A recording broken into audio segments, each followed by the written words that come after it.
بار دیگر بآواز بلند صلوات۔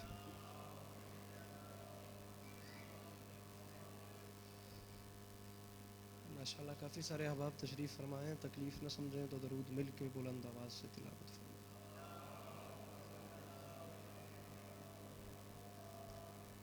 اعوذ باللہ من الشیطان الرجیم، بسم اللہ الرحمن الرحیم۔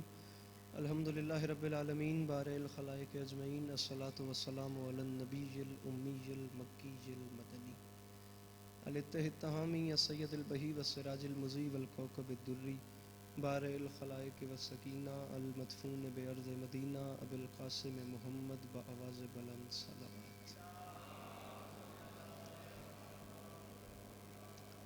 وعلی اطرتہ الطیبین الطاہرین المعصومین وعلی اصحابہ الذین شابوا الدین، اما بعد فقد قال رسول اللہ صلی اللہ علیہ وآلہ وسلم، بسم اللہ الرحمن الرحیم، زینوا مجالسکم بذکر علی ابن ابی طالب، درود بر محمد و اہل بیت محمد۔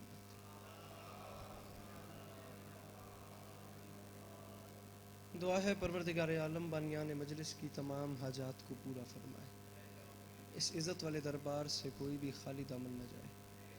بار الہ، یہ جو ہاتھ بلند ہیں سخی حسین کے ہاتھوں کا واسطہ، میرے مالک تجھے واسطہ تیری عزت کا اس پرآشوب دور میں امت مسلمہ کو ایک ہونے کی توفیق عطا فرما۔ میرے مالک اس نازک دور میں شیعہ سنی بھائیوں کو اتفاق اور اتحاد کی نعمت سے نواز۔ میرے مالک اس نازک دور میں اس ملک پاکستان کی حفاظت فرما۔ بار الہ، اس کی حفاظت کرنے والوں کی حفاظت فرما۔ میرے مالک تجھے واسطہ تیری عزت کا اس پرآشوب دور میں، اس نازک دور میں ہر ماں بہن بیٹی کا پردہ سلامت رہے۔ اس کرۂ ارض پہ جہاں جہاں ذکر مظلوم ہو رہا ہے وہ مکان وہ مکین تا قیام قیامت آباد و شاد رہے۔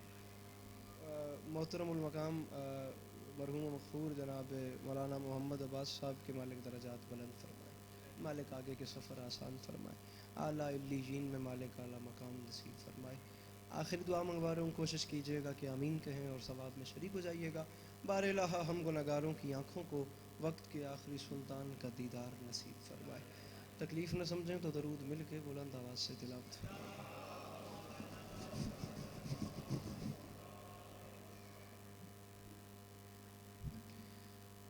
اجازت ہے نوکری شروع کی جا سکتی؟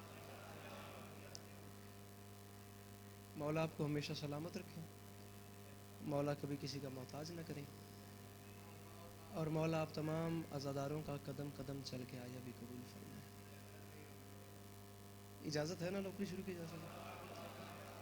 اگر تکلیف نہ سمجھیں تو بنتی تکلیف ہے، میں قطعاً تکلیف دینے کی نیت سے حاضر بھی نہیں ہوا، اور مسافر ہوں، آپ لوگوں کا مہمان ہوں، ذاکر ہوں، ایک چھوٹا سا مدح سرا ہوں، داستان گو ہوں، قصہ نوا ہوں، چھوٹا سا قبر حسین کا ایک چھوٹا سا ادنا سا زوار ہوں۔ تکلیف نہ سمجھیں تو ایسے دو قدم آگے تشریف لے آئیں۔ امام زمانہ آپ کو اس چیز کا اجر کثیر عطا فرمائے۔ نیاز حسین، میں منت کر سکتا ہوں اگر دو قدم یہ آگے جو جگہ ہے یہ خالی ہے، یہ مکمل ہو جائے، میرے بعد والوں کو بھی بہتر ماحول مل گیا تو میرا توشہ آخرت ہو جائے گا۔ بس ایسے دو قدم، بی بی سیدہ آپ لوگوں کو اجر کثیر عطا فرمائے۔ درود مل کے بلند آواز سے تلاوت فرمائیے۔ ادھی کو بند کرو، ادھی بیس گھٹ کرو، ادھر ساؤنڈ ذرا ٹھیک کر دو۔ صورتحال آپ تمام عزاداران کے سامنے ہے، جتنے اچھا پڑھنے والے تھے وہ سب مجھ سے پہلے پڑھ گئے ہیں، اور جتنا اچھا پڑھنے والے ابھی ہیں انہیں میرے بعد پڑھنا ہے۔ میں ان بہتر پڑھنے والوں کی انجمن میں حاضری کے طور پہ ایک چھوٹا سا نام بالکل اسی طریقے سے لکھواتا ہوں جیسے بازار مصر میں حضرت یوسف کے خریداروں میں کسی ضعیفہ نے اپنا نام لکھوایا تھا۔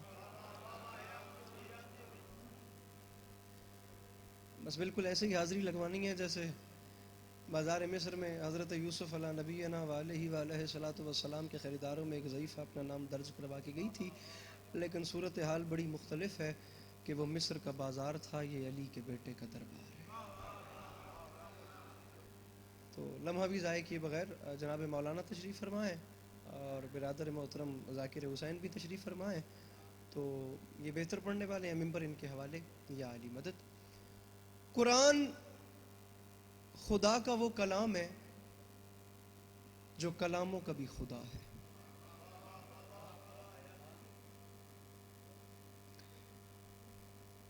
بات جناب شروع کر دی ہے، میرے جملوں کا وزن کیجیے گا. بھائی جان پیچھے آواز نہیں جا رہی، ساؤنڈ دی آواز پیچھے نہیں جا رہی، انہیں ذرا مسئلہ حل کرو. آواز نہیں آ رہی ان مومنین کو. قرآن خدا کا وہ کلام ہے جو کلاموں کا بھی خدا ہے. ایک جملہ میں نے بول دیا، اب جنہیں نہیں آ رہی آواز اب ان قصور ان کا بھی نہیں ہے، قصور میرا بھی نہیں ہے. نیاز حسین علیہ السلام جن تک میری آواز پہنچ جائے وہ بقایا مجھے دعا کر دیں، میں اسی پہ راضی ہوں. باقی یہ دادیں اور یہ گریے میرے بعد ہوتے رہیں گے، بس آپ میرے جملوں کا وزن کر کے مسکرا بھی دیں گے تو میرے سفر کی قیمت ہو جائے گی. ایک جملہ اور کہتا ہوں، اگر آپ کی چہرے پہ مسکراہٹ آ گئی تو مضمون میں اپنا شروع کر دوں گا. قرآن خدا کا وہ کلام ہے جو کلاموں کا بھی خدا ہے. اس کتاب مبین میں اس خالق لم یزل کی کوئی اتنے پیار بھری باتیں ہیں اپنے حبیب صلی اللہ علیہ وآلہ وسلم کے ساتھ. بابا جی کوئی اتنے پیار بھری باتیں خدا نے کر دیں کہ اس کے بعد ضرورت ہی نہیں پڑی، اس نے باتیں کرنا ہی چھوڑ دی. بس ایسے ہی میرے ٹوٹے پھوٹے الفاظ کا وزن کیجیے. کوئی اتنے پیار بھری باتیں اس نے کی ہیں کہ بس ہن جتنی آ رہی ہے اس نے قابو کرو. وہ اتنے پیار بھری باتیں اس خالق نے کی ہیں کہ اس کے بعد باتیں کرنا ہی چھوڑ دی. اس کتاب مبین میں اس خالق لم یزل نے اپنے حبیب صلی اللہ علیہ وآلہ وسلم کو کوئی اتنے پیار بھرے خط لکھ دیے ہیں بابا جی کہ پھر اس کے بعد اس ذات نے خط لکھنا ہی چھوڑ دیے.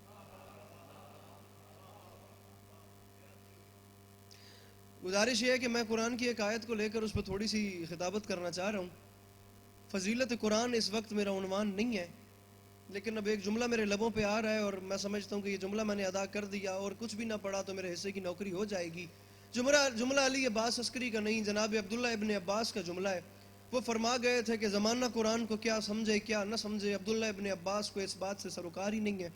مسلمان قرآن کتنا پڑھتے ہیں، مسلمان قرآن کتنا نہیں پڑھتے، یہ مسلمانوں کا اپنا ذاتی معاملہ ہے.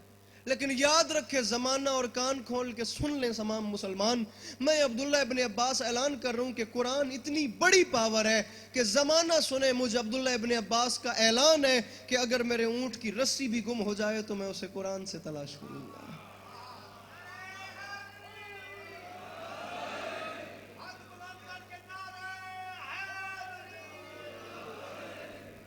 میرے محترم، میری بات سمجھ آ رہی ہے؟ ادھر ہاتھ کھولو، اپنے ہاتھ کھولو تو ہاتھ بلند کرو. کرم عالم مجلس ہوندی پئی ہے، آخر اسی بھی سفر کر کے آیا، تسی بھی سفر کر کے آئے ہو، یہیں تو کم نہیں ہوندا. گل سمجھو تو بات بولو میرے نال. بندہ میرے اگے چپ بیٹھا تو میں اس کو وجہ پوچھاں بھی تو چپ کیوں ہے. نہیں سمجھ آئی تو سمجھا سا، سمجھ آئی تو دعا بھی لے سا. ایڈی سستی نوکری کوئی نہیں ہے. میرے بعد والوں کے ہوندے بھی گنجائش ہوگی، میری باری نہیں ہے کیونکہ میں بڑی محنت کر کے آپ کو سفر بھی کر کے اور مجلس سنانے کے لیے آیا ہوں. اسی قرآن کے بیچ میں سے اللہ کے ایک بڑے پیارے نبی جناب سلیمان بن داؤد کا ذکر کرنا چاہتا ہوں. فیصلہ ہے بات میں نے شروع کر دی ہے اپنی. فیصلہ ہے، نظریہ ہے، نقطہ مرکز ہے. 73 فرقے اس بات پہ متفق نہ ہوں، میں جناب کا نہیں، میں آل محمد کا بھی مجرم ہوں. ہر مسلمان اس بات کو مانتا ہے کہ جو نبی ہوتا ہے نا وہ صرف نبی نہیں ہوتا، وہ اپنے وقت کا حاکم بھی ہوتا ہے. لیکن جناب سلیمان علیہ السلام جو تھے ان کو خدا کی ذات نے جو حاکمیت تھی وہ بادشاہت کی شکل میں دی تھی. انہوں نے مانگا تھا بار الہ میں چاہتا ہوں میری بادشاہت ایسی ہو کہ تمام کرۂ ارض میرے تابع ہو. اس خدا کے خزانے میں کون سا کمی تھی اون بھائی؟ اس نے عطا کر دیا. جرند پرند چرند ہر مخلوق ان کے تابع تھی. یہ نبی ہر تخلیق کی بولی بول لیتے تھے. بن خشک تر پہاڑ صحرا دمن دشت جھیل جنگل ہر چیز پر تمام کرۂ ارض پر اس نبی کی بادشاہت تھی. 25 فرسخ تک لمبا اس نبی کا تخت ہوتا تھا جسے جنات نے اٹھا کے رکھا ہوتا تھا اور ہوائیں اس نبی کے سامنے مسخر تھیں. جنات نے ہواؤں میں تخت اٹھا رکھا ہوتا تھا اور تاریخ کہتی ہے حکم سلیمان علیہ السلام سے ہوا اس تخت کو لے کر اتنی تیزی سے سفر کرتی تھی کہ مہینوں کا سفر لمحوں میں ہوتا تھا. جزاک اللہ، جزاک اللہ. مہینوں کا سفر لمحوں میں طے ہوتا تھا. میری گزارش سمجھ آ رہی ہے؟ زمیندار لوگ بیٹھے ہیں، 3 میل ہوں تو 1 فرسخ بنتا ہے، 100 فرسخ یعنی 300 میل تک اس نبی کا لشکر ہوتا تھا. 25 فرسخ میں انسان، 25 فرسخ میں جنات، 25 فرسخ میں جنگلی اور پالتو جانور، بقایا 25 فرسخ میں اوپر نبی خدا کے سر پہ پرندے ہوتے تھے. دنیا کی ہر رنگ، ہر نسل، ہر قوم، ہر قسم کا پرندہ، ایک نہیں 2 صفوں میں 25 فرسخ کے ہوائی رقبے میں نبی خدا کے سر پہ 24 گھنٹے پرواز کرتے تھے. اور نبی خدا نے ان کی ایڈجسٹمنٹ ایسے کی تھی، ان کے ذہن ایسے ملائے تھے کہ تاریخ کہتی ہے نبی خدا کے سر پہ 25 فرسخ کے ہوائی رقبے میں دنیا کی ہر قسم کے پرندے 2 صفوں میں اڑتے بھی کوئی اس ادا سے تھے کہ جب اوپر والے پر کھولتے تھے تو نیچے والے پر بند کر لیتے تھے، جب نیچے والے پر کھولتے تھے تو اوپر والے پر بند. مسئلہ یہ ہے کہ یہاں پر ابھی میں نے 2 سے 3 شعر پڑھنے اور آپ سب نے مجھے دادیں دینا شروع کر دینی ہے. گزارش کرنے کا مقصد یہ ہے کہ مجلس کا نقطہ مرکز داد نہیں ہے، مجلس حسین کوئی اور چیز ہے. میں اپنی بار مجلس کھیل نہیں بنانا چاہتا کہ ہاتھ مارا لڑا بھیڑا کھپاں توڑے نال تو ود داد لے کے ٹر ونجا، فائدہ کیا ہوا؟ دادیں ڈھیر ہوئی ہیں، 10 منٹ کے بعد دوبارہ داد مل ہی جائے گی، لینا شروع کر ہی دوں گا. بات کوئی ایسی کر جاؤں جو میرے جانے کے بعد آپ کو بھی یاد رہے اور آپ کی دعاؤں کے سائے میں میں بھی اپنا اگلا سفر کروں. میرے محترم میں یہی بات ہن تسی چپ کر گئے ہو تو تھوڑی چپ واسطے میں گل ایک وکھری پہ کردا. اے بولن انہاں دی اپنی مرضی، نہ بولن انہاں دی اپنی مرضی. میری گل تواڈے نال ہے، میں گل کیتی ہے اوپر والے صف والے پرندے پر کھولتے تھے تو نیچے والوں کو پر مارنے کا موقع مل جاتا تھا، نیچے والے پر کھولتے تھے تو اوپر والوں کو پر مارنے کا موقع مل جاتا تھا. یہی بات تو میں سمجھانا چاہ رہا ہوں کہ نبی خدا کے سر پہ 25 فرسخ کے رقبے میں 2 صفوں میں پرندے اڑتے بھی اس ادا میں تھے کہ کسی بھی صورت میں سورج کی دھوپ چہرہ سلیمان تک نہیں آتی تھی. میری گزارش سمجھ آ رہی ہے آپ کو میرے محترم؟ کسی بھی صورت میں سورج کی دھوپ، آرائش سالبی 1، قصص الانبیاء 2، روضۃ الصفا 3، تاریخ اسلام 4. عالم دین شخصیت ممبر پہ تشریف فرمائیں، ان کے ہوتے ہوئے ویڈیو کیمروں کی موجودگی میں 2 شیعہ 2 سنی کتابوں کی ذمہ داری ممبر پہ قبول کر کے اپنی بات شروع کر رہا ہوں. ایک بات بھی قرآن یا تفسیر قرآن سے ہٹ کے کہوں تو آپ کا حق بنتا ہے کہ آپ مجھے ممبر سے نیچے اتار دیں. مکمل مجلس قرآن کے زاویے پہ آئے گی. مسئلہ یہ ہے کہ جس دن سے ہمارے بھائیوں نے کہا ہے نا کہ ہمیں قرآن کافی ہے، ہم نے بھی اس دن سے ٹھان لیا ہے کہ اب علی کی فضیلت ثابت کرنی ہے تو قرآن سے کرنی ہے. میری بات سمجھ آ رہی ہے؟ اب یہاں سے اپنی گفتگو کا آغاز کرتے ہیں. یہ تھا نبی خدا کا نظام، یہ تھا نبی خدا کا پروٹوکول. جنات نے تخت اٹھا رکھا ہوتا تھا. تاریخ اسلام، رائٹر کا نام مولانا نجم الحسن کراروی، شیعہ گھر گھر میں وہ کتاب موجود ہے. تاریخ اسلام کے رائٹر لکھتے ہیں کہ دربار سجا ہوا تھا ایک دن اللہ کے نبی کا، یا اچانک سورج کی دھوپ سرکار سلیمان علیہ السلام کے چہرے پہ آ گئی. جلال کے عالم میں اللہ کے نبی نے رخ انور کا رخ اوپر کیا اور پرندوں، پریشان تو نہیں ہو گئے آپ لوگ؟ اور پرندوں کی صفوں کی طرف دیکھ کے نبی خدا نے جلال میں آ کے فرمایا کس پرندے کی ڈیوٹی تھی یہاں جو اپنی جگہ سے ہلا اور اس کے ہلنے کی وجہ سے سورج کی دھوپ میرے چہرے تک پہنچی ہے. تاریخ کہتی ہے نبی خدا نے جلال میں آ کے یہ جملہ کہا تو پرندوں کی قطاروں میں وہی سناٹا ہو گیا جو سناٹا ابھی پچھلے مومنین میں. تمام پرندے تمام جسموں میں تھر تھری پیدا ہو گئی. آخر نبی خدا جلال میں ہے. تمام نے کہا بادشاہ، بولیاں بول بھی لیتے تھے، سمجھ بھی لیتے تھے، نبی خدا کو خالق نے یہ پاور دی تھی. بادشاہ ہمارا قصور نہیں ہے، ہم سب اپنی جگہ پہ کھڑے ہیں. وہ ایک بیچارہ ہد ہد اپنی جگہ سے غائب ہے جس کے ہلنے کی وجہ سے سورج کی دھوپ آپ کے چہرے تک پہنچی. نبی خدا نے جلال کے عالم میں پرندوں کے سردار عقاب کو حکم دیا جلدی کر آسمانوں کی بلندیوں میں پرواز کر، زندہ یا مردہ یہ ہد ہد میرے پاس لا، میں اس کے ٹکڑے ٹکڑے نہ کر دوں، یہ مجھے بتائے بغیر گیا کیسے؟ تاریخ کہتی ہے نبی خدا کے حکم پہ عقاب آسمانوں کی بلندیوں میں گیا، اس نے جا کر نگاہ دوڑائی، عقاب کی نظر تیز ہوتی ہے، اس نے نگاہ دوڑائی تو اس نے دیکھا سرزمین یمن کی جانب سے وہ ہد ہد اڑتا چلا آ رہا تھا۔ تاریخ کہتی ہے ہد ہد کو دیکھا تو عقاب ہد ہد پہ جھپٹا، ایسے جھپٹا کہ اسے لے ڈالے، لیکن جب ہد ہد نے اپنی جان جاتی دیکھی تو اس نے وہیں ہوا میں سہم کے کہا، اے ہم پرندوں کے سردار عقاب، تجھے قسم ہے اس ذات کی جس نے تجھے اس قوت سے نوازا ہے، مجھے مار نہیں، مجھے دربار سلیمان میں لے جا۔ نبی خدا کے سامنے ہد ہد لایا گیا، ہوائی عدالت میں ہد ہد نامی ملزم بھائی جان لا کے کھڑا کیا گیا۔ نبی خدا کا ایک تو تخت جنات نے اٹھا رکھا، اوپر پھر ہواؤں میں بلند، نیچے لشکر کا سمندر کھڑا ہے، یا اچانک چھوٹا سا ہد ہد، ہوائیں مسخر تھیں، ہوا میں نبی خدا کے سامنے لا کے کھڑا کیا گیا۔ نبی خدا نے جلال میں، خدا کی قسم کتاب کے یہی لفظ ہیں، نبی خدا نے جلال میں فرمایا، کہاں گیا تھا اپنی جگہ چھوڑ کے؟ اگر ہد ہد تو نے مجھے اپنے جانے کی کوئی پکی وجہ نہ بتائی تو یاد رکھی میں تیرے ٹکڑے ٹکڑے کر دوں گا۔ پھر ذمہ دار مجمع کا خطیب بن کے، ذمہ دار قوم کا خطیب بن کے، ذمہ دار مجمع میں کھڑے ہو کے کہہ رہا ہوں، یاد رکھے زمانہ یہ جلال نبی کی بادشاہت کا جلال نہیں تھا میرے محترم بزرگ، یہ جلال نبی کی نبوت کا جلال تھا۔ نبی وہ کرتا ہے جو اسے اللہ حکم دیتا ہے۔ ہد ہد نبی نے اپنی مرضی سے کھڑا نہیں کیا تھا، نبی کو تو اللہ نے حکم دیا تھا اسے یہاں پہ کھڑا کر، تبھی نبی نے کہا ہد ہد اگر تو نے جاننے کی پکی وجہ نہ بتائی تو یاد رکھی میں تیرے ٹکڑے ٹکڑے کر دوں گا۔ او بدبخت، تجھے نہیں پتا جہاں اللہ کا نبی کھڑا کرے وہاں سے آگے پیچھے نہیں ہوتے،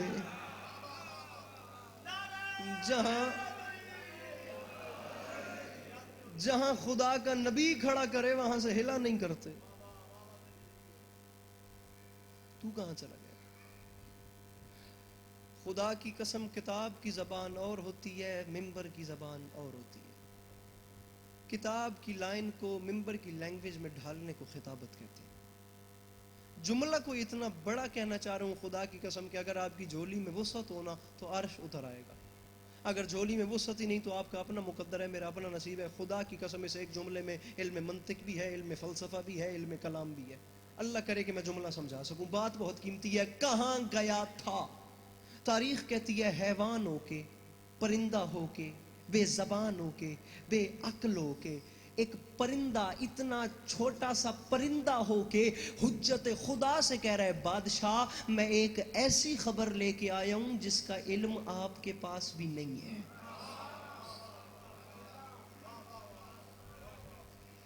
خدا کی ذات ہے، اس کی تخلیق ہی کچھ ایسی ہے۔ لقد خلقنا الانسان فی احسن تقویم ثم رددناہ اسفل سافلین انا ہدیناہ السبیل اما شاکرا و اما کفورا، بھرا پڑا ہے قرآن۔ اس نے ایڈجسٹمنٹ ہی ایسے کی ہے نا، وہ عادل ذات ہے، وہ چیزوں کو جگہ پہ ایڈجسٹ کرتی ہے۔ پرندہ نبی سے کہہ رہا ہے ایسی خبر لایا ہوں جس کا علم آپ کو بھی نہیں ہے۔ نبی نے فرمایا بتا کیا خبر لے کے آیا؟ ہد ہد نے کہا بادشاہ میں اڑتا اڑتا سرزمین یمن کی جانب گیا، وہاں پر میں نے ایک ملک دیکھا جسے ملک سبا کہتے ہیں۔ وہاں کے لوگ بڑے حسین، بڑے جمیل، بڑے اخلاق، بڑے اخلاص والے، رسپیکٹ والے، ہر حوالے سے اچھے ترین، دولت مند ترین لوگ ہیں۔ ان کے اوپر ایک ملکہ حکومت کرتی ہے جس کا نام ہے بلقیس۔ بادشاہ جسے ملکہ بلقیس کہتے ہیں، اس کا ایک تخت ہے جسے 50 لوگ ایک وقت میں ایک جگہ سے دوسری جگہ منتقل کرتے ہیں۔ بادشاہ اسے تخت بلقیس کہتے ہیں، ہر حوالے سے وہ لوگ ہم سے اچھے ہیں، لیکن مسئلہ یہ ہے کہ شیطان نے ان کی آنکھوں پہ پردہ ڈال رکھا ہے اور وہ اللہ کے بجائے سورج کو سجدہ کرتے ہیں۔ نبی نے فرمایا اگر تو میرے قول میں سچا ہے تو میرا یہ خط جا کر ملکہ بلقیس تک پہنچا، پتہ تو چلے کہ تیرے بیان میں سچائی کتنی ہے۔ نبی خدا نے اس خط میں راہ حق کی دعوت دی اور ملکہ بلقیس کو خط لکھا کہ یہاں آ جا، اس راہ کو قبول کر، نہیں تو جنگ ہوگی، خون خرابہ ہوگا اور اس کی ذمہ دار تو خود ہوگی۔ یہ خط لکھا، خط کو فولڈ کیا، فولڈ کر کے ہد ہد کی چونچ میں تھمایا، ہد ہد کی چونچ میں تھما کر اللہ کے نبی نے ہوا کو حکم دیا، ہوا تجھے حکم سلیمان ہے، 6 مہینے دور یہاں سے ملک سبا ہے، تو اس ہد ہد کو لمحوں میں پہنچا دے۔ اس ہد ہد کو اسے لمحوں میں پہنچا، وہ وہاں سے اڑا، وہ چلتا چلتا ملکہ بلقیس کے محل کے سامنے آ گیا۔ ملکہ بلقیس کے محل میں یہاں سے پہرے داروں کا پہرا اتنا سخت تھا کہ جا نہیں سکتا تھا. ملکہ کی خوابگاہ بالائی منزل پہ تھی, اسے یہاں سے راستہ نہیں ملا. یہ اڑتا اڑتا روشن دان سے داخل ہوا. ملکہ محو خواب تھیں, ملکہ سو رہی تھیں. تاریخ کہتی ہے ملکہ کے یہاں خط رکھا, یہ واپس چلا گیا. جب ملکہ خواب سے بیدار ہوئی, انہوں نے کھول کے خط پڑھا. وہ نبی خدا کے تلفظ سے کوئی اتنا متاثر ہوئی کہ اس نے پہرے داروں کو بلا کے پوچھا, جس وقت میں سو رہی تھی تب میری خوابگاہ میں کون آیا ہے؟ القصہ مختصر, جب کوئی راستہ نہ ملا تو نبی نے جو ایڈریس دیا تھا, ملکہ بلقیس نے 75 آدمیوں کا ایک وفد نبی خدا کے ملک کی جانب روانہ کر دیا, اور اونٹ اور ہاتھیوں کو لد دیا ہیرو جواہر سے. نبی خدا کو جاؤ جا کے یہ تحفہ دو, انہیں تحفہ بھی دو اور لگے ہاتھوں دیکھ کے بھی آؤ اس زمین پہ وہ لوگ کون ہیں جو ہم سے بھی زیادہ طاقتور ہیں. میری گزارش سمجھ آ رہی ہے آپ کو؟ 75 آدمیوں کا وفد چلا, بیچ میں ایک ان 75 آدمیوں کا سربراہ بنا کے اس نے روانہ کیا جو اس کا کار خاص تھا. اسے 25 اینٹیں سونے کی دی ملکہ بلقیس نے, تو میرا کار خاص ہے, ان کے بادشاہ کی عزت میں کمی نہیں رہنی چاہیے, یہ 25 اینٹیں علیحدہ سے تحفہ دینا. 25 اینٹیں وہ بھی سونے کی. 6 مہینے کی خاک چھانتے چھانتے ملکہ بلقیس کا 75 لوگوں کا وفد ملک سبا سے چلتے چلتے ملک سلیمان سے کچھ دنوں کے فاصلے پہ آ گیا. جب بالکل قریب آ گیا تو اللہ نے اپنے نبی کو وحی کی, سلیمان اس نے وفد بھیجا, وہ تیرے قریب آ گیا, اب تو تیاری کر, تو نے کیا کرنا ہے. میرے محترم, تاریخ کہتی ہے نبی خدا کے دل میں آیا, وفد قریب آ گیا, وہ 25 اینٹیں سونے کی تحفہ دینے کے لیے مجھے لا رہے ہیں. اللہ کے نبی نے اچانک لشکر جنات پہ نگاہ دوڑائی تو سب سے قوی ہیکل جن عفریت نظر آیا. جو قوی ہیکل ہو اسے عفریت بولتے ہیں. آواز دی عفریت قریب آ, وہ قریب آیا. بادشاہ حکم کرے, فرمایا عفریت ایک چھوٹا سا کام پڑ گیا, بخدا تاریخ کے جملے نہ ہو, میں جناب کا مجرم, آپ میرا حق رکھ لیں, آپ جانے مولا جانے, میں اسی پہ راضی اور سلام کر کے جا رہا ہوں. عفریت وہ بھیج رہی ہے وفد, وہ آ گیا کچھ دنوں کے فاصلے پہ, اگلے کچھ دنوں میں میرے قریب آ جائیں گے. وہ لا رہے ہیں 25 اینٹیں سونے کی مجھے تحفہ دینے کے لیے. عفریت تو ایک چھوٹا سا کام کر, جس راستے پر چل کر ان لوگوں نے مجھ تک آنا ہے نا, تو وہ سارا راستہ ہی سونے کا بنا دے.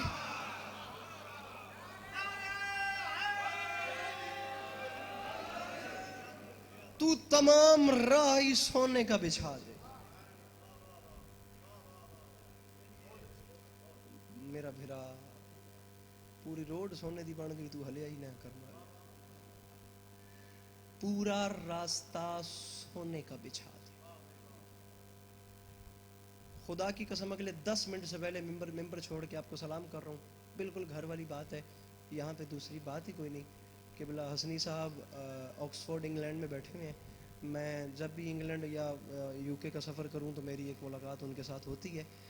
میرے لیے بڑی قابل عزت کی گھر ہے, مجھے ان کا حکم تھا, علی رضا اور یہ تمام احباب جو ہیں بالکل گھر والا حساب ہے, ان کے حکم کے مطابق میں حاضر تو ہو گیا. قطن ذاکری نہیں منوانی, میرے ایک جملے کا وزن, امام حسین کی قسم 5 مجالس جناب سلیمان بن داؤد پہ رکھو, میں پڑھنے کے لیے تیار ہوں. میں کم از کم 40 منٹ کی بات چھوڑ کے اپنے مضمون پہ آ رہا ہوں. وہ لوگ وہ وفد جناب سلیمان کے سامنے آیا, انہوں نے سامنے آ کے کہا جی ہم مان گئے ہیں آپ ہم سے بڑے لوگ ہیں, مسئلہ ہماری ملکہ کا ہے, ہم مان گئے آپ بڑے لوگ ہیں. اذان ہو رہی ہے.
شاعری پیچھے رہ گئی.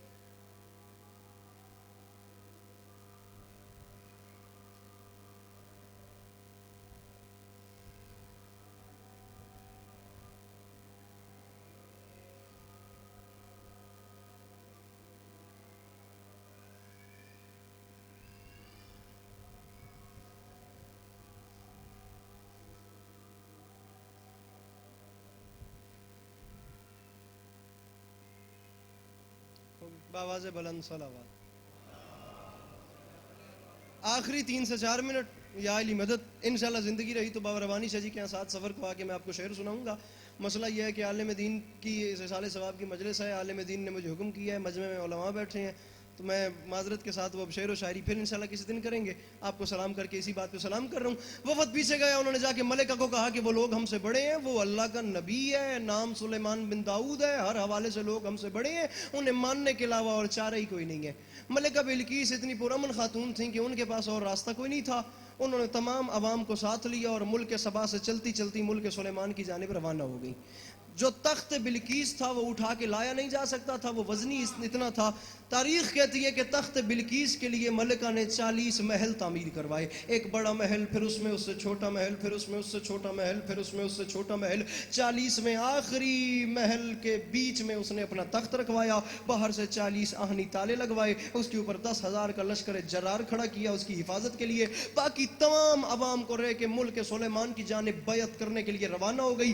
وہاں سے چلی 6 مہینے کی بعد خاک چھانتے چھانتے ملکہ بلقیس اور تمام عوام اس کے ساتھ آ گئی ملک سلیمان سے مکمل 3 میل کے فاصلے پہ. نبی خدا کے ملک سے 3 میل کے فاصلے پہ ملکہ بلقیس جو تھیں ان کا لشکر آ کے رکا. یہاں نبی کا تخت تھا ہواؤں میں. نبی خدا نے غور سے دیکھا تو وہ دور نہ کچھ فاصلے پہ دھول اڑ رہی تھی, کوئی غبار اڑ رہا تھا. نبی نے سوچا کہ آخر یہ غبار کیسا ہے. یا اللہ نے وحی کی سلیمان وہ آ گئی ہے, تو تیاری کر.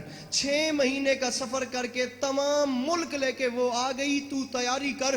تاریخ کہتی ہے نبی خدا کے دل میں آیا کیوں نہ کچھ ایسا کیا جائے جسے دیکھ کے یہ حیران بھی ہو جائے, جسے دیکھ کے یہ پریشان بھی ہو جائے. نبی خدا نے دیکھا وہ آ رہی تھیں. یہاں نیچے دیکھا, یہاں جنات کا لشکر, یہاں انسانوں کا لشکر, یہاں جنگلی اور پالتو جانوروں کا لشکر, اوپر پرندوں کا لشکر. نبی خدا نے ایک پھیپھڑا پھاڑ صدا لگائی. نبی خدا نے فرمایا مخلوق خدا وہ آ گئی ہے 6 ماہ کا سفر کر کے یہ میرے سامنے. کیا تم میں سے کوئی ایک بھی ایسا ہے جو اس کے آنے سے پہلے اس کا تخت مجھ تک لے آئے, جو اس کے آنے سے پہلے اس کا تخت مجھ تک لے آئے. قرآن کہتا ہے خاموشی تھی, سناٹا تھا. یا اچانک جنات کی قطار میں سے عفریت کھڑا ہو گیا. اس نے کہا بادشاہ اس کے آنے سے پہلے اس کا تخت میں لاؤں گا. 3 میل دور ہے اور تخت ہے 6 مہینے جانا 6 مہینے آنا, 1 سال کا سفر. عفریت کہہ رہا ہے اس کے آنے سے پہلے تخت لاؤں گا. نبی نے فرمایا کتنی دیر لگائے گا؟ اس نے کہا بادشاہ آپ مجھے ایک بار اجازت تو دیں. بادشاہ اتنی جلدی تخت لاؤں گا کہ آپ جس مجلس میں بیٹھے ہیں, جس مجلس پہ بیٹھے ہیں نا, اس سے اٹھنے کا ارادہ کریں. ابھی اٹھیں گے نہیں, ابھی اٹھ رہے ہوں گے. اٹھیں گے نہیں, اٹھ رہے ہوں گے. بیٹھنے اور اٹھنے کے پروسیس میں ہوں گے یا میں تخت لے آؤں گا. نبی خدا نے مسکرا کے فرمایا نہیں فرید تو دیر کر رہا ہے, مجھے جلدی ہے, تو دیر کر رہا ہے. فرمایا تجھے دیر ہے, مجھے جلدی ہے, تخت جلدی لانا ہے. جب شاہ جنات ریجیکٹ ہو گیا, قرآن کہتا ہے اس خاموشی میں, اس سناٹے میں, جہاں جنات کا سردار نہ منظور ہو گیا نا, تو پھر اچانک انسانوں کی قطار میں سے وہ انسان کھڑا ہو گیا جس کے پاس کتاب کا کچھ علم تھا, جس کے پاس کتاب میں سے کچھ علم تھا. میرے 6 معصوم بتا گئے. اس کھڑے ہونے والے انسان کا نام تھا آصف بن برخیہ, وصی سلیمان علیہ السلام. وہ کھڑا ہوا, اس نے کہا بادشاہ حکم کرے تخت میں لاؤں گا. نبی نے حیران ہو کے فرمایا یہ شاہ جنات لا رہا تھا میرے اٹھنے سے بھی پہلے, یہ نامنظور ہو گیا, تجھے کتنی دیر لگے گی؟ اس نے کہا بادشاہ حکم تو کریں, میں آپ کے پلک جھپکنے سے بھی پہلے لاؤں گا, پلک جھپکنے سے بھی پہلے. بادشاہ یہ اٹھنے سے پہلے لا رہا تھا, پلک جھپکنے کے بعد نہیں. مل کے ہائے دری, بعد نہیں, پلک جھپکنے سے بھی پہلے. اور میرا بعد نہیں, پلک جھپکنے سے بھی پہلے نبی خدا نے بات سنتے سنتے پلک جھپک کے دیکھا، وہ تخت لے آیا تھا، وہ تخت لے آیا تھا۔ رکھ علماء کے سروں پہ قرآن، بلکہ قرآن کیا رکھنا، قرآن کو خود کھولو۔ 1,23,999 نبی، ان میں 313 رسول، ان میں 5 اولي العزم نبی، ان 5 کے سردار میرے سرکار رسالت مآب صلی اللہ علیہ وآلہ وسلم سرکار ہے۔ اور یاد رکھے زمانہ نبی بڑا یا چھوٹا نہیں ہوتا، نبی سب اللہ کے نبی ہوتے ہیں، قرآن کا فیصلہ ہے، لیکن بعض نبیوں کو بعض نبیوں پر فضیلت دی ہے۔ قرآن کہہ رہا ہے کہ بعض نبی بعض نبیوں سے افضل ہے۔ اس حوالے سے جناب سلیمان بن داؤد میرے رسول صلی اللہ علیہ وآلہ وسلم کا مقابلہ کریں تو کیا کریں؟ ارے یہ تو ان 5 نبیوں میں بھی نہیں آتے جن کے سردار میرے سرکار ہیں۔ اور زمانہ تو نے نہیں پہچانا، جب کسی چھوٹے نبی کا چھوٹا وسیع پلک جھپکنے میں 6 مہینے دور سے تخت لا سکتا ہے، پھر بڑے نبی کا بڑا وسیع پلک جھپکنے میں خیبر نہیں آ سکتا؟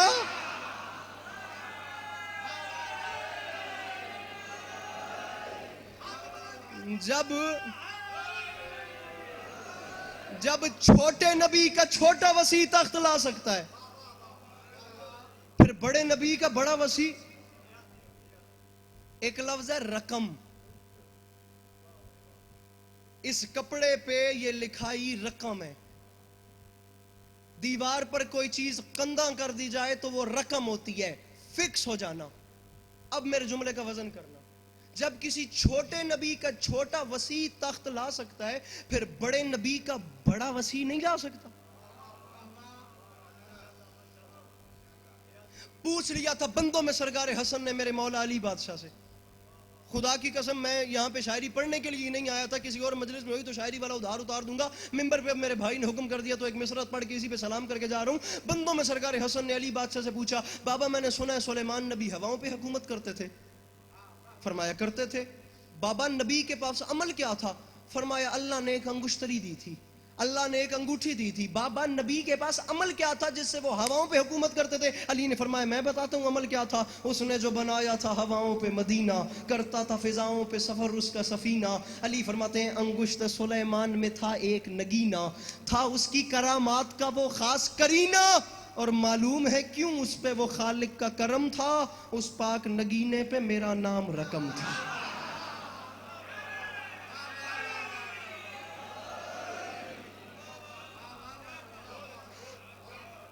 معلوم ہے کیوں اس پہ وہ خالق کا کرم تھا، اس پاک نگینے پہ۔ علی فرما رہے ہیں اس پاک نگینے پہ میرا نام۔ عزت حسین کی قسم امیر المومنین سے بڑی پرسنالٹی بعد سرکار رسالت مآب صلی اللہ علیہ وآلہ وسلم آئی کوئی نہیں۔ علی جیسے جینیس لوگ، خدا کی قسم ایسے کیا بات کی جائے، سائنس سے، فلسفے سے، میڈیکل سائنس سے، علم نجوم سے، کہاں کہاں کس نظر سے دیکھا جائے کہ میرے مولا کیا تھے۔ خدا کی قسم میں وہ بندہ ہوں جو شاعری کو 24 گھنٹوں میں سے کم از کم 10-12 گھنٹے شاعری سنتا ہوں۔ مرزا دبیر کا ایک مصرع میرے سامنے سے اون بھائی گزرا تھا، میں نے کوئی 2 سے 3 دن شعر ہی نہیں سنا، کوئی شعر پڑھا ہی نہیں، کوئی مرزا دبیر نے بابا جی اتنی بڑی بات کر دی۔ معافی مانگ کے، یہ قبر حسین ہے، معافی مانگ کے کہہ رہا ہوں میرا قد چھوٹا ہے، یہ آسمان چھوٹا ہے، مرزا دبیر کا شعر بڑا ہے۔ دبیر فرماتے ہیں میں کیا بتاؤں کہ علی کیا ہے، مجھے تو ابھی علی کے شہر کا بھی عرفان نہیں۔ دبیر فرماتے ہیں میرا اعلان ہے نجف کا ذرہ نہ دوں آفتاب کے بدلے، نجف کا ذرہ نہ دوں آفتاب، سورج کے بدلے نجف کا ذرہ۔ آپ ذاکر ہو میرے مصرع نہ بدلے، نجف کا ذرہ، میرا جوان پھرا، نجف کا ذرہ نہ دوں آفتاب کے بدلے، نہ لوں گا عرش در بو تراب کے بدلے۔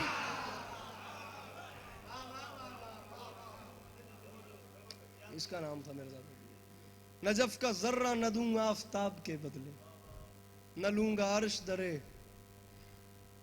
بو تراب کے۔ لکھنؤ میں ایک مشاعرہ ہو رہا تھا، اور لکھنؤ کا مشاعرہ تھا تقریباً 3 راتوں تک چلتا رہا تھا، اور 200 سے زائد شعراء پوری دنیا سے اردو بولنے والے جتنے شعراء تھے انہوں نے اس مشاعرے میں جا کے حصہ لیا تھا۔ ججز نے طرح مصرع دیا تھا، مصرع ہی طرح یہ دے دیا تھا، زمانے والے علی کی مثال کیا دیں گے۔ جناب مولانا جملے کا وزن کیجئے گا، زمانے والے علی کی مثال کیا دیں گے؟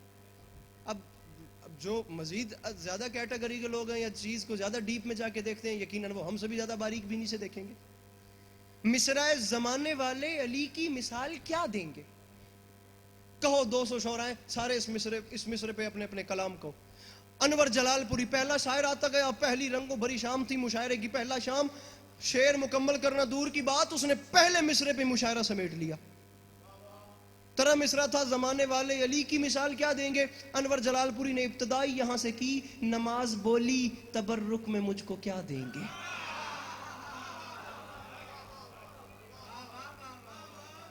نماز بولی جے فون ایک ہاتھ جائے تو دوسرا ہاتھ مہربانی کرے آئے بات. نماز بولی تبرک میں مجھ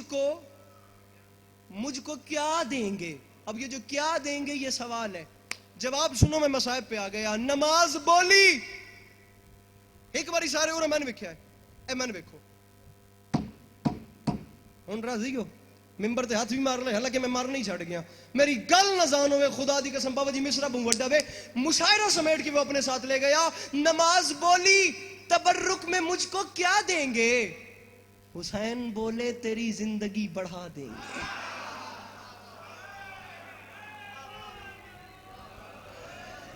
نماز بولی تبرک میں مجھ کو کیا دیں گے؟ حسین بولے تیری زندگی بڑھا دیں گے. بلال کاظمی صاحب فرماتے ہیں وہ روح پھونکیں گے شاہ کربلا کی مٹی میں کہ جس کے سامنے آدم بھی سر جھکا دیں گے.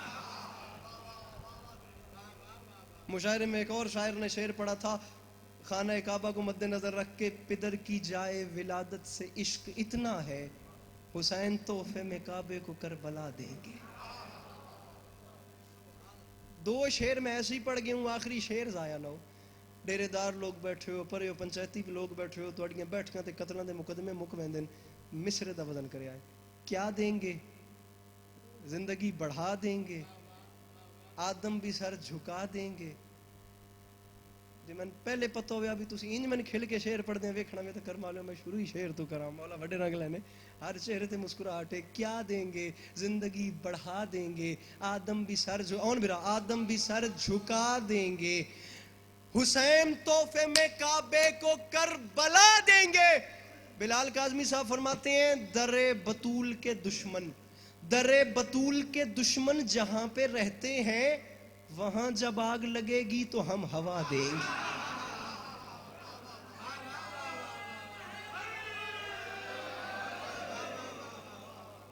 در بطول کے دشمن جہاں پہ رہتے ہیں وہاں نماز بولی تبرک میں مجھ کو کیا دیں گے. آپ مصرع کی سینسٹیوٹی دیکھیں نا کہ قلم چلا، میں شاید مصائب بھی نہ پڑھ سکوں، اب اگر شعر پڑھوں تو اسی پہ شاید سلام کر جاؤں. وہ مصرع کی سینسٹیوٹی دیکھیں کہ وہ قلم چلا کیسے رہا ہے. نماز بولی تبرک میں مجھ کو کیا دیں گے. اور خدا کی قسم ایسا مصرع ہو جاتا ہے، قلم سے بڑی میرا یہ ماننا ہے کہ قلم سے بڑی دنیا میں طاقت ہی نہیں ہے، دنیا میں قلم سے بڑا ہتھیار ہی نہیں ہے. نماز بولی تبرک میں مجھ کو کیا دیں گے. اسی ضمن میں مجھے ایک مصرع یاد آ گیا، ہمارے سجدوں کو نور دے کر کرم یہ سجاد کر گئے ہیں. ہمارے سجدوں کو نور دے کر، سکلین صاحب بھائی جان، ہمارے سجدوں کو نور دے کر کرم. میں بڑی لاڈلی بڑی سینسٹیو بات کرنے کا عادی ہوں، مصرع بطور خاص ضائع نہ ہو. مصرع ہے کہ ہمارے سجدوں کو نور دے کر کرم یہ سجاد کر گئے. کوئی نہیں لڑنا، کوئی نہیں بھیڑنا، بڑی لوڈی بنا کے گل نچھاور پہ کردا.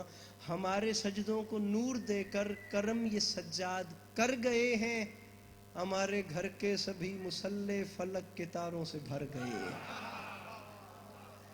ہمارے سجدوں کو نور دے کر کرم یہ سجاد کر گئے ہیں، ہمارے گھر کے سبھی فیصلہ ہو تو دعا ہے، فیصلہ نہ ہو تو یا علی مدد. ہمارے گھر کے سبھی مصلے فلک کے تاروں سے بھر گئے ہیں، اور مصرع زمین کرب و بلا سے اٹھ کر ابھی جو نیزوں پہ سر گئے ہیں. زمین کرب و بلا سے اٹھ کر، زمین کرب و بلا سے اٹھ کر وجہ پوچھیں کہ کیا، کیوں، کب، کیسے، یہ ساری منطق ہے. جواب میں پھر فلسفہ آ رہے. زمین کرب و بلا سے اٹھ کر ہمارے سجدوں کو نور دے، آخری صف تک کے لیے بطور خاص زمین مصرع کے ہمارے سجدوں کو نور دے کر کرم یہ سجاد کر گئے ہیں. ہمارے گھر کے سبھی مصلے فلک کے تاروں سے بھر گئے ہیں. اور بھائی زمین کرب و بلا سے اٹھ کر ابھی جو نیزوں پہ سر گئے ہیں، یزیدیت کو سزا سنانے یہ اپنے مجرم کے گھر گئے.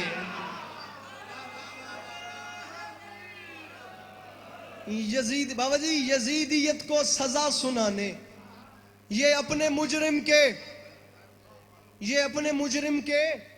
یزیدیت کو سزا سنانے یہ اپنے مجرم کے گھر گئے ہیں. اور مولا علی اصغر کے خطبے کا ایک جملہ، اور یا علی مدد 10 محرم 61 ہجری کربلا کا میدان. بابا جی اسے علماء کی زبان میں زبان حال بولا جاتا ہے. اللہ کرے بھی میں یہ بات سمجھا سکوں. مصرع زمین کرب و بلا سے اٹھ کر مولا علی اصغر بادشاہ نے خطاب کیا فرمایا. مجھے مولا کی قسم ہے کچھ نہیں تو یہ 18 جولائی 2019 کی بات ہے. پاکستان سے لنڈن ہیتھرو ایئرپورٹ پہ ایک فلائٹ جا رہی تھی جس میں پاکستان کے تمام معروف علماء و ذاکرین موجود تھے. میں حقیر بھی سفر کر رہا تھا. یہ کلام اپنے آپ کو سناتے میں بنتا ہی نہیں کہ میں شعر لکھ سکوں، شاعری اوپر کی چیز ہے، لیکن ان بادشاہوں کے خزانے میں کمی بھی کوئی نہیں. ایک مصرع ایسے بیٹھے بیٹھے ہو گیا اور جا کے وہ پہلی بار انگلینڈ میں پڑھ دیا. مجھے مولا کی قسم زندگی کے ذات کے لطف ایک طرف، وہ دعائیں ایک طرف جو وہاں سمیٹ لی. اللہ کرے میں سمجھا سکوں کہ مولا علی اصغر نے فرمایا کیا. زمین کرب و بلا سے اٹھ کر ابھی جو نیزوں پہ سر گئے ہیں، یزیدیت کو سزا سنانے یہ اپنے مجرم کے گھر گئے ہیں. اور چلی تبسم کی ضرب جس دم یہ اپنے بابا سے بولے اصغر، یہ سارے غازی سے کیا لڑیں گے، یہ میرے ہنسنے سے مر گئے. راضی رہیے گا. مولا آپ کو سلامت رکھے. مولا آپ کو کبھی کسی کا محتاج نہ کرے. نماز بولی تبرک میں مجھ کو کیا دیں گے. ایک مصرع تھا کہ کبھی کبھی تو مجھے یوں اذاں بلاتی ہے. میرے سے پہلے جناب مولانا نماز پہ کتنی پیاری گفتگو کر گئے کہ اب نہ میرے پاس کوئی وقت ہے نہ انہوں نے کوئی گنجائش بچائی، لیکن اپنا ہر پڑھنے والے کا حق ہے کہ وہ ان چیزوں پہ بات کرے جن چیزوں پہ بات نہیں کی جا رہی. میں کوشش کرتا ہوں کہ جو میں نے گھنٹہ بھی بولنا تھا اگر اس بات پہ تو اس دوسرے مصرع میں وہ تمام گفتگو سمیٹ دوں. مصرع ہے کہ کبھی کبھی تو مجھے یوں اذاں بلاتی ہے کہ جیسے بگڑے ہوئے بچے کو ماں بلاتی. زمانہ ان فضیلتوں کو سمجھ جاتا تو بھائی کو کفن مل جاتا، بہن کو چادر مل جاتا. ایک آنسو اسی پہ سلام کر کے جا رہا. بھائی کو کفن مل جاتا،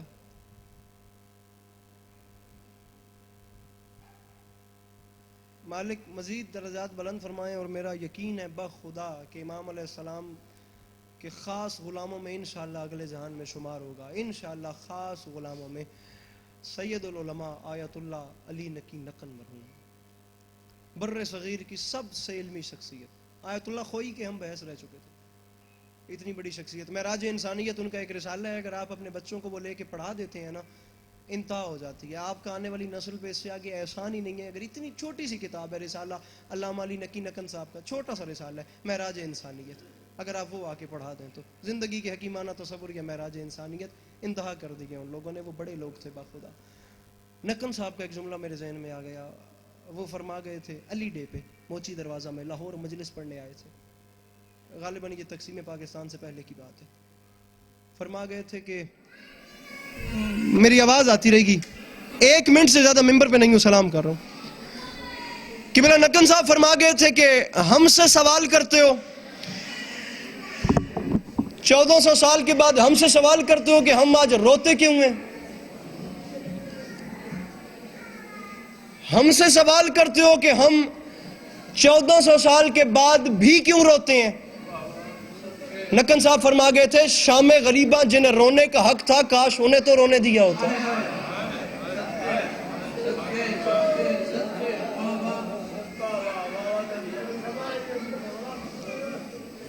ہم سے کہتے ہو ہم روتے کیوں ہیں؟ اور جنہیں شام غریبہ رونے کا حق تھا انہیں رونے ہی نہیں دیا۔ کیسی کیسی مائیں ترستی رہیں رونے کے لیے، کیسی کیسی بہنیں ترستی رہیں، کیسے کیسے بیٹے خون کے آنسو روتے رہے۔ 1 سال کے بعد مدینے کے باہر آ کے علی کی شریف بیٹی نے محمل کا پردہ ہٹایا اور سید سجاد علیہ السلام کی طرف دیکھ کے رو کے فرمایا یا بنیا من ای بلد۔ ایک باری بات میرا جملہ سمجھو کہ میں آدھا کہ میں سلام پہ کرنا، خدا دی قسم ہے ایک روایت پڑھ کے تھا ہی سلام پہ کرنا۔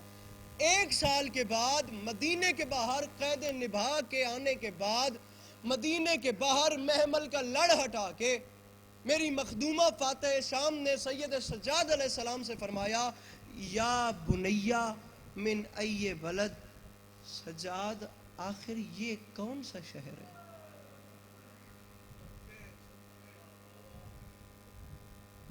سید سجاد نے رو کے فرمایا پھپھی اماں مدینہ تو جدنا، یہ ہمارے نانا کا شہر ہے۔ آرام سے میں نے کہہ دیا، بڑے آرام سے آپ نے سن لیا، اسی روایت پہ سلام کر کے جا رہا ہوں۔ محمل میں تڑپی میری مخدومہ، دونوں ہاتھوں کو ہوا میں بلند کیا اور رو کے فرمایا مدینہ تو جدنا لا تقبلینا، نانا کے شہر مجھے قبول نہیں کرنا، میں جوان لے گئی تھی بوڑھے لے گئی، نانا کے شہر مجھے قبول نہیں کرنا، اب علی کی وہ بیٹی تجھ میں رہنے کے قابل نہیں ہے، میں پانی نہ رونے والے لے گئی تھی، میں خون رونے والے لے آئی۔ یہ پورا نوحہ ہے، اس کا ایک مصرع میں نے پڑھ دیا، اس کا ایک مصرع میں مزید پڑھنا چاہ رہا ہوں۔ بزرگوں کی آنکھوں میں آنسو آئی گئے ہیں، ایک آنسو میری آخرت کا سامان ہو جائے، بی بی سیدہ کی بارگاہ میں نوکری قبول ہو جائے، آپ کا قدم قدم چل کے آیا قبول ہو جائے، بانیان کی فرش عذاب بجھائی قبول ہو جائے۔ بخدا کسی لالچ بغیر اسی جملے پہ سلام کر کے جا رہا ہوں، مولا آپ کو ہمیشہ اپنی حفظ و امان میں رکھیں۔ میری مخدومہ نے رو کے فرمایا ایک جملہ اور مدینے میں زلزلہ آیا، ایک ہائے بھی ہو گئی تو نوکری کا حق ادا ہو جائے گا، مدینہ تو جدنا لا تقبلینا ومن سحر لیالی قد امینا، نانا کے شہر مجھے قبول نہیں کرنا کیونکہ میں اتنی راتیں جاگ چکی ہوں مجھے اب نظر نہیں آتا۔